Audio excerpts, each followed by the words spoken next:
नमस्कार, मैं हूं शिवनाथ झा। आर्यावर्त इंडियनेशन .com के यूट्यूब चैनल अखबार वाला 001।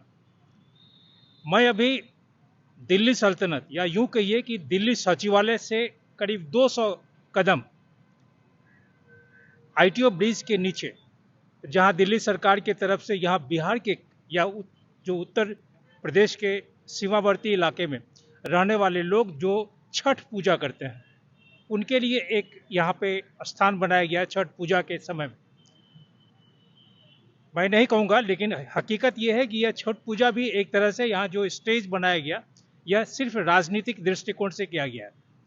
क्योंकि सामने में जो यमुना की स्थिति है, यमुना की पानी की जो स्थिति है, यहाँ जो गंदगी की स्थिति है, उसमें और दिल्ली की राजनीति में कोई अंतर नहीं है। दिल्ली की राजनीति अभी जो वर्तमान स्थिति में चल रही है उसमें और यमुना के पानी का दोनों लगभग, या यूं कहें कि अभी पानी ज़्यादा साफ है यहाँ की राजनीति की तुलना में।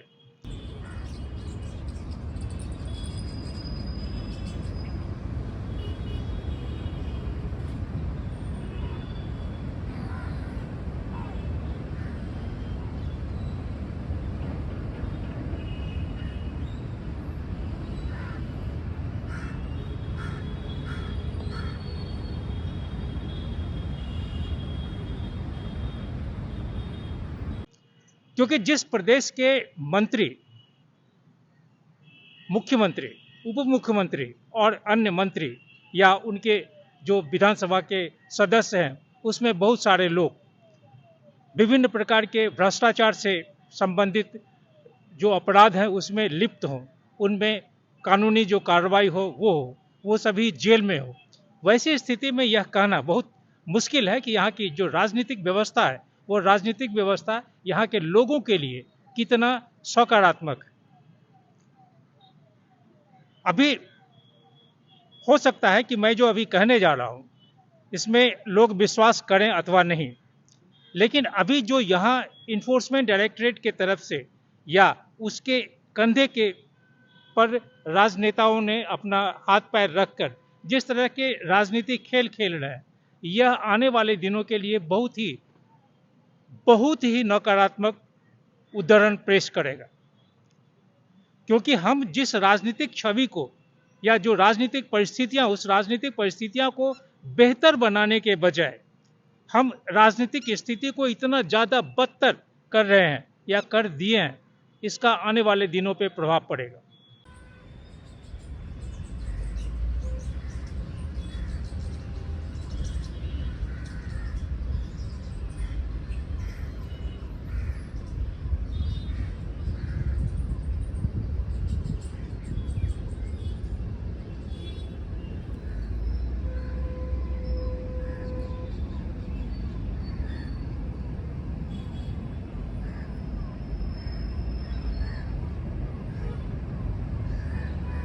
हम जिस भ्रष्टाचार को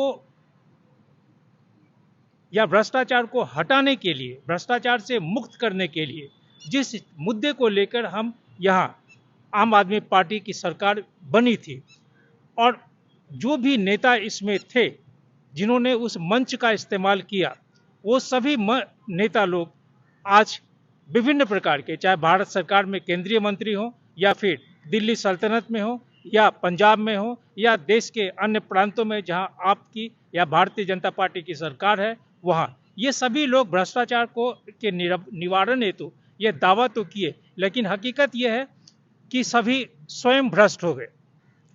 भ्रष्टाचार की जो हमारे सामने यमुना नदी का जो काला पानी है, यह पानी उसी तरह से यहाँ के राजनेता लोग भ्रष्ट हो गए।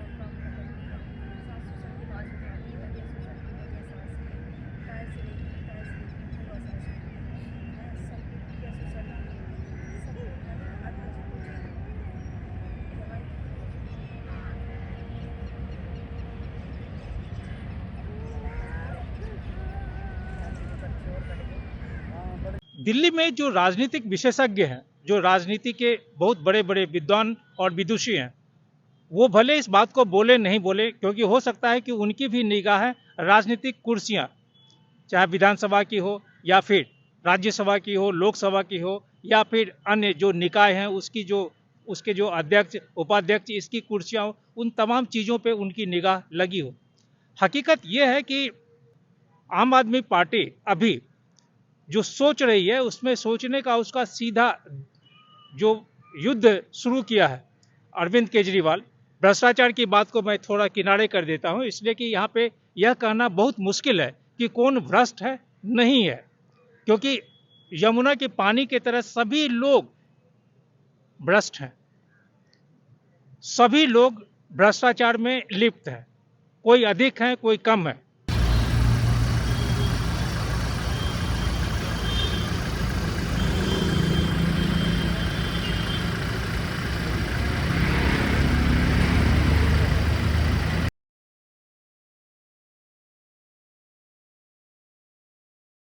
दिल्ली के मुख्यमंत्री अरविंद केजरीवाल या उनके उप मुख्यमंत्री जो मनीष सिसोदिया और सभी लोग अभी जेल के अंदर हैं, लेकिन जो यहाँ आईटीओ के चौराहे पे या आईटीओ के आसपास, जो सचिवालय के आसपास या फिर दिल्ली विधानसभा के आसपास जो राजनीतिक गर्मी है, उस गर्मी के हिसाब से ये बड़े बड़े जो यहाँ पे राजनीतिक समीक्षक हैं वो अधिक जानेंगे, लेकिन एक छोटा सा रिपोर्टर की हैसियत से मैं इतना ही कहूँगा कि जो अभी राजनीतिक परिस्थितियां यहाँ बदल रही हैं, उसके हिसाब से अरविंद केजरीवाल दिल्ली विधानसभा के लिए या दिल्ली सरकार के लिए आने वाले दिनों में अपने 62 जो उनके विधानसभा के सदस्य हैं, उन 62 विधानसभा के सदस्यों में किसी एक सदस्य को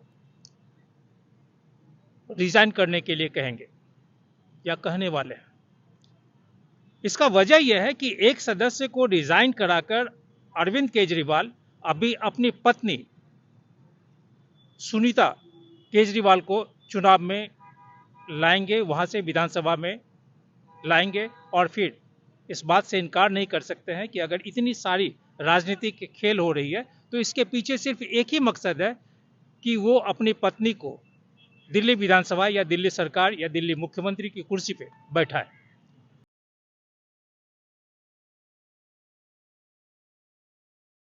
यहाँ पे अरविंद केजरीवाल और की पत्नी और लालू यादव की पत्नी दोनों, मैं यह नहीं कहूँगा कि दोनों बराबर है, क्योंकि दोनों में जो मूल असमानता है वो ये कि लालू यादव की पत्नी चौथी पास है। चौथा पास का आज की तारीख में, आज जहाँ पूरे देश में एक तरह से शैक्षणिक जो वातावरण तैयार हो रहा है, उस शैक्षणिक वातावरण में चौथे पास व्यक्ति का कोई मोल नहीं है, चाहे वो पुरुष हो अथवा महिला।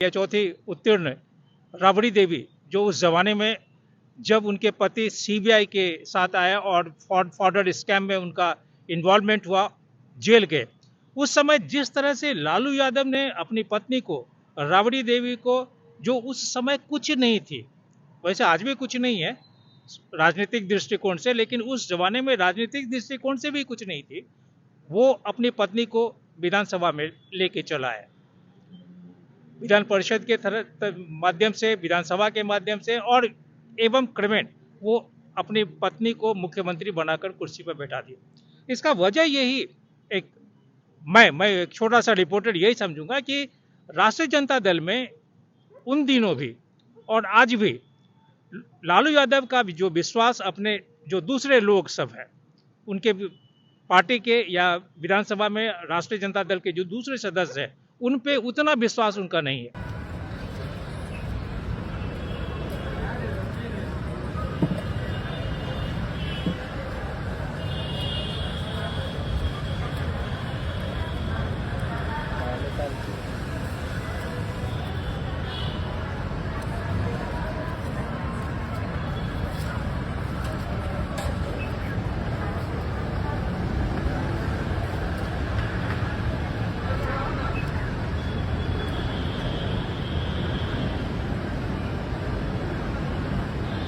और वही अविश्वसनीयता के कारण वो उन दिनों भी अपनी पत्नी को राजनीतिक जो मानचित्र है, राजनीति, बिहार की जो राजनीति थी उसमें उनका प्रवेश दिलाया और राबड़ी देवी चौथी कक्षा उत्तीर्ण महिला प्रदेश की मुख्यमंत्री बन गई। मैं यह नहीं कहूंगा कि वो मुख्यमंत्री बनी क्या उस समय या उसके बाद प्रदेश की क्या स्थिति हुई, लेकिन हकीकत यह जरूर है कि प्रदेश में जो शिक्षा की स्थिति थी वो शिक्षा की स्थिति सबल नहीं हो पाई, मजबूत नहीं हो पाई, और उसका जीवंत उदाहरण उनके दोनों पुत्र है। क्योंकि अगर शिक्षा का महत्व वो समझी होती या उनके पिता समझे होते तो शायद अपने पुत्र को ज्यादा शिक्षित करते, लेकिन ऐसा नहीं हुआ। वहीं दिल्ली के मुख्यमंत्री अरविंद केजरीवाल जेल चले गए। इन्फोर्समेंट डायरेक्टरेट उन्हें पकड़कर जेल के अंदर कर दिया।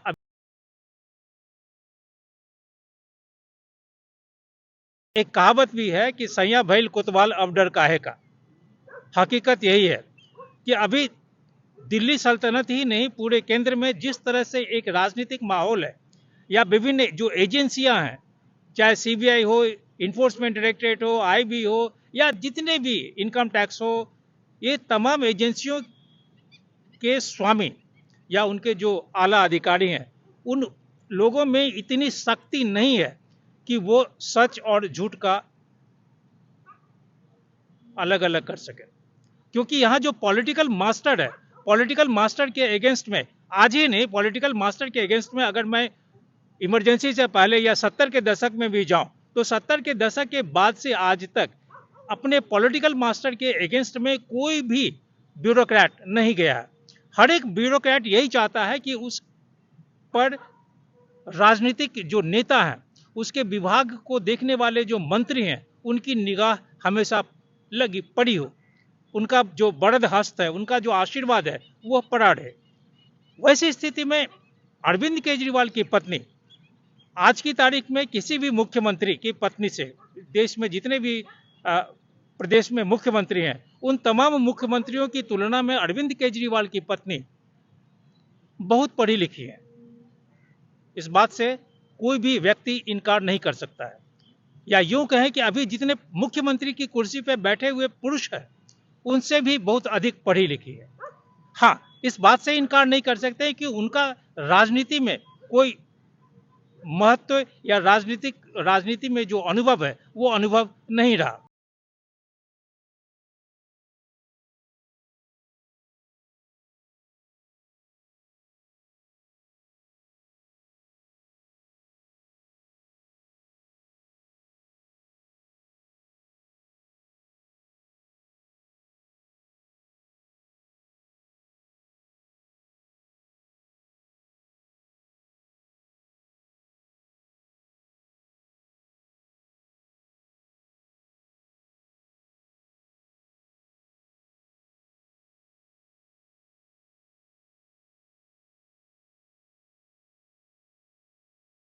अब सवाल फिर यही उठता है कि राजनीतिक अनुभव नहीं होने के बाद, राजनेता बनने के बाद सारी शक्तियां तो कुर्सी है और सारी शक्तियां ब्यूरोक्रेट है। जो ब्यूरोक्रेट चलाएंगे सरकार को, उसमें यह जरूरी नहीं है कि शिक्षित हो या अशिक्षित। क्योंकि इस देश में 4 मुख्यमंत्री, उमा भारती पढ़ी लिखी नहीं थी, जयललिता पढ़ी लिखी नहीं थी, रबड़ी देवी पढ़ी लिखी नहीं थी। तो वैसी स्थिति में अगर इस तरह के मुख्यमंत्री बनने के बाद, जो मुख्यमंत्री कार्यालय में कुर्सी पे बैठने के बाद अगर उनके ब्यूरोक्रेट्स बहुत मजबूत हैं, जो मुख्यमंत्री सचिवालय में लोग जो अधिकारी हैं वो बहुत मजबूत हैं, तो स्वाभाविक है कि उन्हें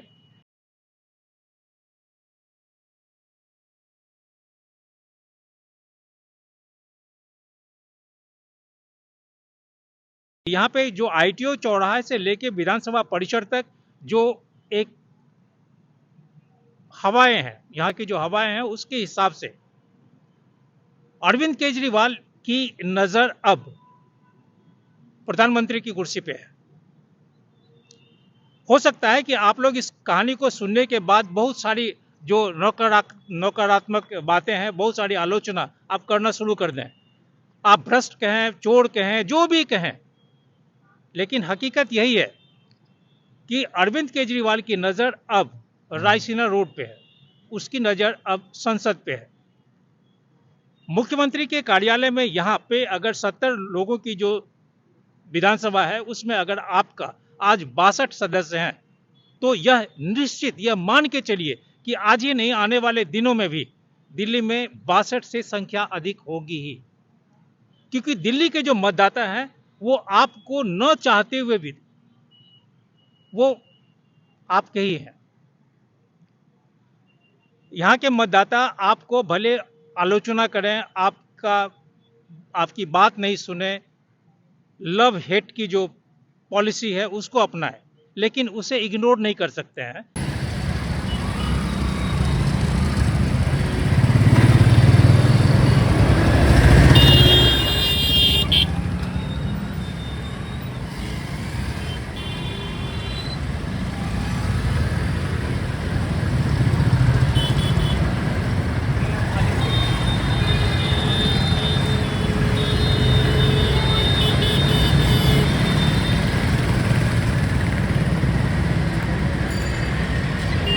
आम आदमी पार्टी के जो अंदर के लोग हैं, वे सभी लोग इस बात का खंडन कर रहे हैं कि आम आदमी पार्टी में किसी भी प्रकार का कोई तनाव है। उनके जो विधायक या उनके जो सड़क पे नेता हैं, उनके जो कार्यकर्ता हैं, उनमें किसी भी तरह का कोई भी मन में यह शक नहीं है कि आम आदमी पार्टी में विभाजन हो सकता है, क्योंकि उनका कहना है कि यह क्रिया और प्रतिक्रिया पिछले 10 सालों से यह चल रहा है कि किसी भी तरह से दिल्ली सल्तनत में आम आदमी पार्टी का नामो निशान समाप्त किया जाए। यह केंद्र सरकार चाहती है, लेकिन आम आदमी पार्टी अभी भी खड़ी है और दिल्ली के लोग, खास करके जो दिल्ली के मतदाता हैं, वो आम आदमी पार्टी के साथ में है। कुछ बहरहाल सर्वोच्च न्यायालय द्वारा संजय सिंह को जमानत प्राप्त हो गई। संजय सिंह को जमानत इसलिए प्राप्त हुआ कि इन्फोर्समेंट डायरेक्टरेट के पास जितने भी दस्तावेज या जितने भी उनके विरुद्ध या इस मुकदमे से संबंधित जितने भी कागजात थे जो न्यायालय में पेश किए गए, वो दुरुस्त नहीं, वो इस तरह नहीं था कि जो जिन्हें गिरफ्तार करके जेल में लाए हैं उसकी पूरी पुष्टि और संपुष्टि नहीं कर पाई। अब स्वाभाविक है कि अगर एक ही मुकदमे में एक ही पार्टी के 4-5 लोग अगर जेल में हैं, उसमें केजरीवाल भी हैं या और जो भी अन्य लोग हैं, तो स्वाभाविक है कि उन लोगों के बेल मिलने में अब कोई देर नहीं होगी। दीपक जी, एक बात बताइए आप, क्योंकि आपको भारतीय पत्रकारिता का भी अनुभव है और आप दिल्ली से एक ऐसे अखबार में काम कर चुके हैं, इंडियन एक्सप्रेस में, जहां हम लोग शब्दों के साथ खेलते थे। आज आप राजनीतिक पार्टी में हैं और आपका स्पोक्समैन भी है, बहुत बेहतरीन व्यक्ति है। आपके बारे में बहुत तरह की चर्चाएं हैं, बहुत तरह के लोग बहुत तरह की बातें कर रहे हैं। मेरा मानना है उसका आप जवाब दीजिए, क्या आप में कोई स्प्लिट हो रहा है? देखिए, पिछले 10 साल से हमने कई बार देखा इस पार्टी की ऑबिचुरी लिखी गई है, इसको तोड़ने की खबरें लिखी गई हैं और हर बार उन लोगों को निराशा हुई है। इस बार भी मैं देख रहा हूँ विरोधी गहरी निराशा में है। उनको लग रहा था कि आम आदमी पार्टी खत्म हो जाएगी, ईडी के जरिए ये सरकार क्रश कर देगी आम आदमी पार्टी को। कल सुप्रीम कोर्ट में ईडी का पर्दाफाश हो गया, उनके पास कोई कोरबरेटिव एविडेंस पेश करने में वो नाकाम रहे और आखिरकार संजय जी की बेल हो गई। मैं आपको बताना चाहूँगा कि जो ये एक्ट है पीएमएलए, इसका सेक्शन 45 कहता है कि court must be satisfied that the accused is not guilty of the offense, then only they can grant you bail. So now Supreme Court has given the bail, that means they are satisfied that there's no evidence and Sanjay Singh is not guilty of the offense. It is not an ordinary bail in any criminal case where liberty is pleaded. Here there are twin conditions, and one of the main condition is that the accused must not be guilty of the case. The court must be satisfied, then only they can grant the bail. So now we can categorically say that the Supreme Court is convinced that Sanjay Singh is not guilty of the offense. तो क्या संजय सिंह को हम लोग एक उदाहरण मान सकते हैं दूसरे और एक्यूज्ड आपके हैं? झा साहब, ये सेम केस है, एग्जैक्टली वो सेम केस में एक्यूज्ड है, तो ये ऑफ कोर्स इसके बड़े रिपरकशंस होंगे सारे केस पे। और कल ईडी का जो ये एक फसाड चल रहा था कि आप पीएमएलए के सेक्शन 50 के तहत लिए हुए बयानों को आधार बनाकर लोगों को जेल भेजे। देखिए सीआरपीसी में 161 में यानी पुलिस ऑफिसर के सामने लिए हुए बयान की कोई एडमिसिबिलिटी नहीं होती, लेकिन पीएमएलए में सेक्शन 50 के तहत एक ईडी ऑफिसर के सामने लिए हुए बयान की एडमिसिबिलिटी होती है। इसको अब्यूज करके हमारे लीडर्स को जेल भेजा गया था और बहुत स्ट्रिंजेंट कंडीशन है बेल मिलने की, जो कि मैंने पहले बताई, that the court must be satisfied that the accused is not guilty of the case. So now bail has been granted and it is clear that Supreme Court is satisfied that the man is not guilty. तो इस case में अगर supreme court satisfied हुआ, संजय सिंह बाहर आ गए, same लगभग 19-20 case का अंतर है, अरविंद केजरीवाल भी उसी रास्ते में है, तो क्या अरविंद केजरीवाल की हम लोग बाहर आने का ये कोई संकेत है? देखिए हमारा कंसिस्टेंट व्यू और स्टैंड यही है कि ये केस में 1 रुपए का भी एविडेंस नहीं है, 1 रुपए की भी रिकवरी नहीं है, कोई अटैचमेंट नहीं है, इसलिए ये केस एक दिन भी स्टैंड नहीं करेगा। It will fall flat in the court of law. So it is just the beginning. You will see all of our leaders coming out of the jail very soon. बहुत लोगों का यह भी मानना है कि जब तक लोकसभा का इलेक्शन है 7 फेज, तब तक अरविंद केजरीवाल को अंदर से बाहर नहीं आने दिया जाएगा। एक अधिवक्ता के रूप में, एक पार्टी के रूप में नहीं बोल रहा हूँ, एक अधिवक्ता के रूप में आप ये बताइए कि क्या इसकी संभावना ऐसी है, ऐसा हो सकता है? देखिए कल तक सब लोग ये कह रहे थे कि लोकसभा के चुनाव होने तक संजय सिंह जी भी बाहर नहीं आएंगे। हमारी पूरी होप इस देश की जुडिशरी पे है। कल सुप्रीम कोर्ट पे मैं मौजूद था और ये एकदम साबित हो गया। 5 सवाल ईडी के वकील के सामने रखे गए।